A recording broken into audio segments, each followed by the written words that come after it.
আসসালামু আলাইকুম ভিউয়ার্স, আপনারা কেমন আছেন? আল্লাহর অশেষ রহমতে আমি ভালো আছি। আমি আবারও চলে আসলাম আপনাদের মাঝে আরেকটি রেসিপি নিয়ে। আজকে আমি তৈরি করে দেখাবো ভিউয়ার্স গাজরের মালাই চপ।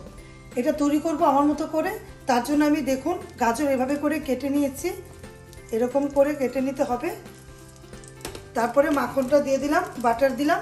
বাটার দেওয়ার পরে সাথে অল্প করে আমি ঘি দিব ভিউয়ার্স, দিলাম পরে আবার দিব। আমি কিন্তু অনেকগুলো রেসিপি আপনাদের মাঝে শেয়ার করেছি, সেগুলো না দেখে থাকলে অবশ্যই দেখে নেবেন, ভালো লাগবে। ভালো লাগলে লাইক কমেন্ট শেয়ার করে দিবেন। দেখুন বাটার আর মাখন একসাথে, বাটার আর ঘিটা একসাথে কীরকম হচ্ছে। এখন আমি সেই যে গাজরের কুচি কুচি করে নিয়েছি, এগুলো দিয়ে দিলাম। আমার মতো করে আমি রান্না করব। যদি আমার রান্নাটা ভালো লাগে অবশ্যই লাইক কমেন্ট দিয়ে দিবেন ভিউয়ার্স। সামনে যেহেতু শবে বরাত, রোজা, আপনারা অবশ্যই এটা তৈরি করতে পারবেন। তার জন্য আপনাদের মাঝে এটা তৈরি করলাম আমি। মিষ্টি আইটেম শবে বরাতে সবাই তৈরি করে ঘরের ফ্যামিলির জন্য, তাই আমি মনে করলাম আপনাদের জন্য তৈরি করি। আমি আমার পরিবারের জন্য তৈরি করছি, আপনারা আপনাদের পরিবারের জন্য এভাবে করে তৈরি করবেন। এখন আমি ভালো মতো করে চুলার আঁচ বা একটু মিডিয়াম করে রেখে এটাকে ভালো মতো করে ভেজে নিব। ভালো মতো করে আমি কিন্তু ধুয়ে পানি ঝরিয়ে নিয়েছি, একটু যাতে পানি না থাকে। আমি এখন ভালো মতো করে নাড়াচাড়া দিব। অনেক সময় নিয়ে করতে হবে এটা। ভালো মতো করে গাজরটাকে একটু ভালো মতো করে ভাজা ভাজা করতে হবে। চুলার আঁচ মিডিয়াম করে আমি এটাকে নাড়াচাড়া দিব 1 থেকে 2 মিনিট।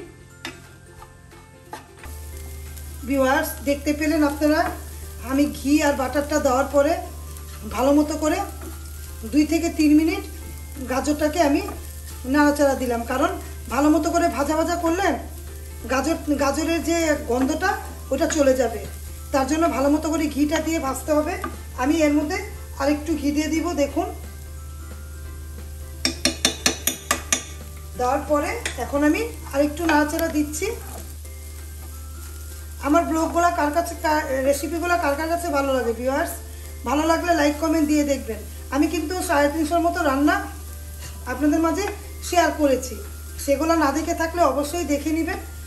আমি অনেকগুলো সহজভাবে রান্না দেখিয়েছি ভিউয়ার্স। আর এই রান্নার পাশাপাশি কিন্তু বিডি রান্না ব্লগ নামে আমার একটা চ্যানেল আছে, চাইলে সেটাতে একটু ঘুরে আসবেন, ভালো লাগবে। সেখানে আমি অনেক রকম ব্লগ শেয়ার করেছি। 2024 চলে গেল, 2025-এর আগে আমি বারবিকিউ করেছি, ফ্যামিলিকে নিয়ে একটু ঘোরাঘুরি করেছি। সব কিছুই আমার ব্লগে দেখতে পাবেন ভিউয়ার্স। চিড়িয়াখানা ট্যুর দিলাম 2025-এ, যে সেগুলো না দেখে থাকলে অবশ্যই দেখে নেবেন, অবশ্যই ভালো লাগবে আপনাদের।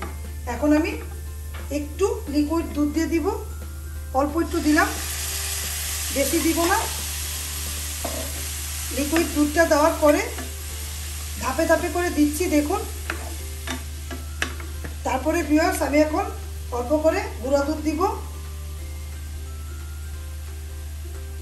ফুল ক্রিম গুঁড়ো দুধ। এটা এভাবে করে যেভাবে আমি করছি এভাবে আস্তে আস্তে করে সবগুলা দিতে হবে। সময় নিয়ে রান্না করবেন।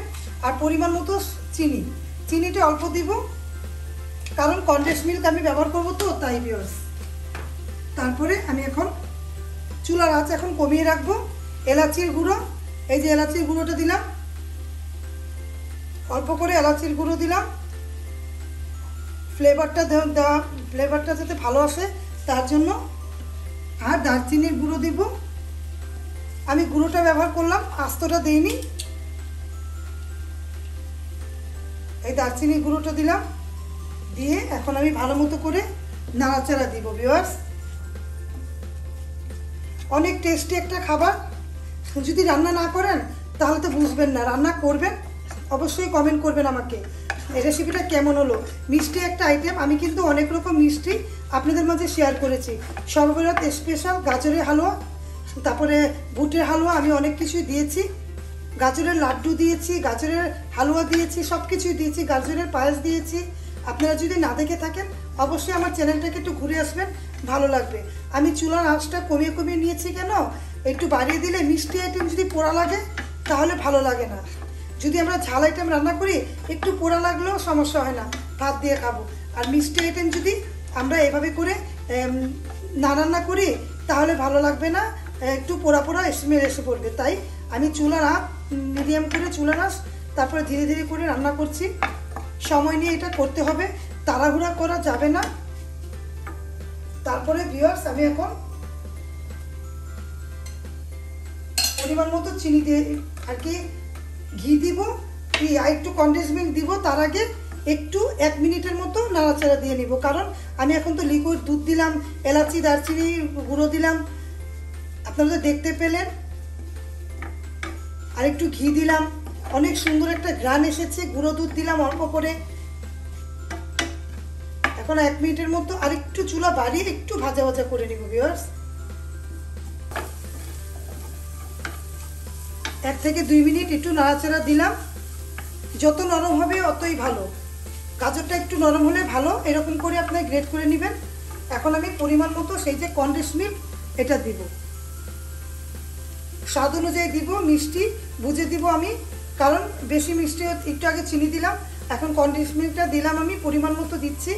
আমার গাজর অনুযায়ী আমি পরিমাণ মতো দিলাম, চা চামচে 3 চামচ ভরে ভরে দিলাম, আপনারা কম বেশ করে দিবেন। দিয়ে আমি এখন ভালো মতো করে নাড়াচাড়া দিব ভিউয়ার্স। থেমে থেমে আমি নাড়াচাড়া দিব 1 মিনিটের মতো। দেখুন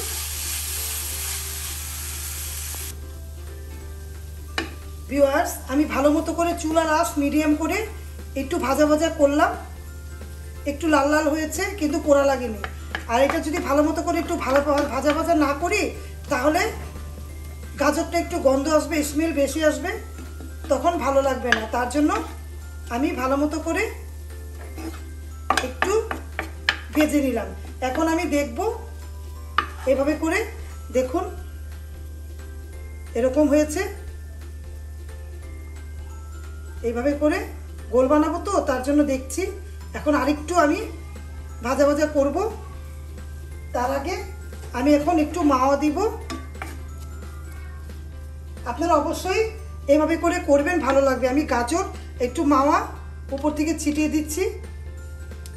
আর এখানে 3-4 রকম বাদাম আছে, কিশমিশ আছে, এটা দিয়ে দিলাম ভিউয়ার্স।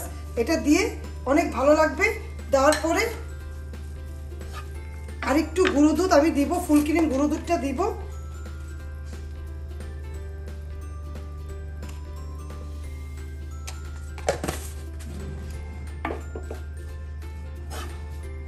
তারপরে 1 মিনিটের মতো একটু ভাজা ভাজা করবো ভিউয়ার্স। বাদাম টাদাম দিয়ে, বাদাম মাওয়াগুলো দিয়ে একটু ভালো মতো করে 1 মিনিট ভাজা ভাজা করলাম। অনেক সুন্দর ঘ্রাণ এসেছে, আপনারা অবশ্যই তৈরি করবেন, ভালো লাগবে। আর এই প্লেটে আমি একটু তেল মেখে নিয়েছি। এখন আমি এই প্লেটে ঢেলে তারপরে চপের মতো করে নিব ভিউয়ার্স। তারপরে আসি ভিউয়ার্স, দেখুন আমি এরকম করে গোল গোল করে নিচ্ছি। ঘিয়ে ডুবা, একেবারে মাখন ঘিয়ে দেখতে ভালো লাগে। এই যেভাবে করে আমি গুঁড়ো দুধ নিয়েছি, গুঁড়ো দুধের মধ্যে এভাবে করে নিয়েছি, তাই আপনাদের একটু শেয়ার করলাম। সবগুলো আমি গুঁড়ে আর কি গুঁড়া দুধের মধ্যে গড়িয়ে গড়িয়ে নিব। আমি এভাবে করে সবগুলো বানাবো, এক সাইজ হলেই হবে। এই চপটা অনেক ভালো লাগবে। সব রকম চপই তো আপনারা খান, যদি আমার মতো করে এই চপটা রান্না করেন অনেক ভালো লাগবে। অবশ্যই এইবার সহবরাতের মধ্যে এই রেসিপিটা আপনারা রাখবেন, পরিবারের সবাই অনেক পছন্দ করবে ভিউয়ার্স। তাহলে আমি চপগুলো গড়িয়ে নিই গুঁড়া দুধের মধ্যে। ভিউয়ার্স দেখুন আমি এভাবে করে চপগুলা আর কি চপগুলা বানিয়ে তারপরে গুঁড়া দুধের মধ্যে গড়িয়ে নিলাম। এরকম হয়েছে। একটু রেখে দিলে শক্ত শক্ত হয়ে যাবে, মিলে যাবে। তাই আমি 10 মিনিট এটা রেস্টে রেখেছি। 10 মিনিট পরে আমি চলুন কি করি দেখাই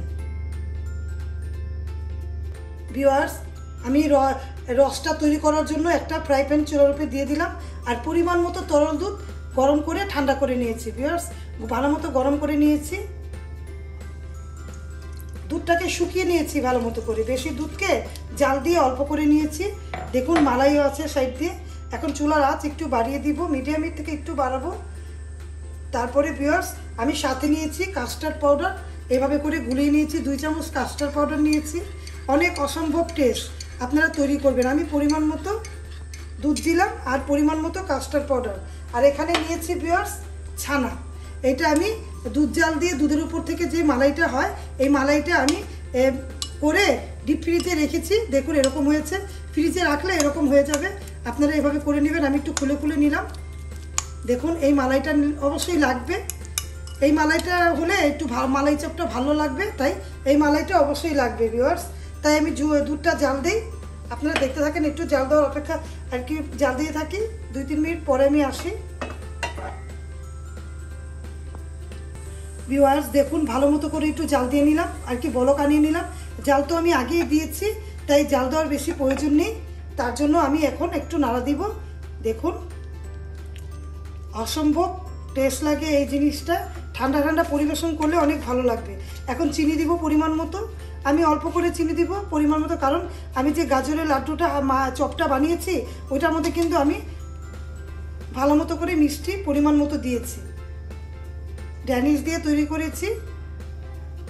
এখন ভালো মতো করে চিনি পরিমাণ মতো দিলাম। আপনারা চাইলে বেশি দিলে মিষ্টি বেশি গেলে মিষ্টি বেশি দিবেন। আমি পরিমাণ মতো চিনি দিয়ে এখন আমি সেই যে কাস্টার্ড পাউডার এটা গুলিয়ে রেখেছি এটা আমি দিয়ে দিব ভিউয়ার্স। দিয়ে এখানে অনবরত নাড়া দিব ভালো মতো করে। এখন দেওয়ার কাস্টার্ড পাউডারটা দেওয়ার পরে বেশিক্ষণ রাখবো না, নাড়াচাড়া দিতে থাকবো।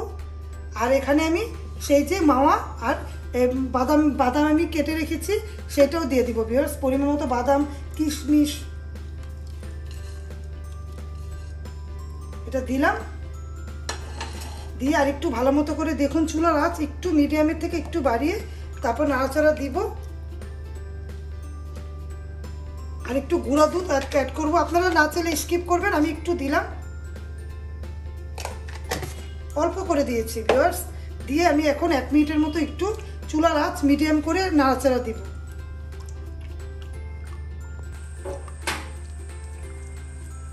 ভিউয়ার্স আমি ভালো মতো করে দেখুন এই যে নাড়াচাড়া দিচ্ছি, নিচে যাতে না লাগে এজন্য পুরাটা নেড়ে চেড়ে নাড়া দিচ্ছি।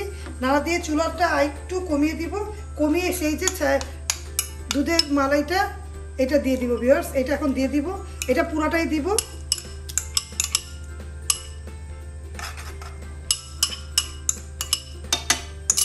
এটা দিয়ে একটু নাড়াচাড়া দিব।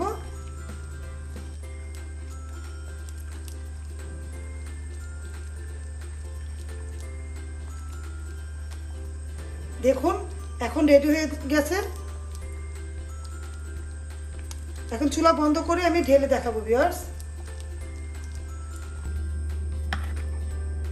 দেখুন গরম গরম যে রসটা তৈরি করলাম আমি এখন আমি এটা সেই যে লাড্ডু বানালাম, চপ বানালাম, চপের মধ্যে দিব। তৈরি করবেন অবশ্যই ভিউয়ার্স, মিষ্টি আইটেম শবে বরাতে কিংবা রমজান মাসে এটা তৈরি করবেন, বাচ্চারা হেভি পছন্দ করবে। আর আমাকে কমেন্ট করতে ভুলবেন না। দেখুন আমি সুন্দর করে দিচ্ছি। রসটা বেশি হলে তখন রেখে দিব 1 ঘন্টা, তারপর যখন খাবে না রসের মধ্যে এই লাড্ডুর মধ্যে রসটা যখন লাগবে তখন অনেক ভালো লাগবে। আমি এভাবে করে দেই সবগুলা, তারপরে পরিবেশন করে আপনাদের দেখাবো। তো ভিউয়ার্স রেডি করে নিয়ে আসলাম গাজরের মালাই চপ, এভাবে করে তৈরি করবেন, ভালো লাগবে। আমি শবে বরাতে স্পেশাল তৈরি করলাম আপনাদের জন্য। আপনারা শবে বরাতে সবাই সবার জন্য দোয়া করব, আর মিষ্টি আইটেম দিয়ে আমরা শবে বরাতে নামাজটা পড়বো। তাহলে আমি আজকের মতো বিদায় দিলাম, আপনারা ভালো থাকবেন, আমাদের জন্য দোয়া করবেন। আল্লাহ হাফেজ, আসসালামু আলাইকুম।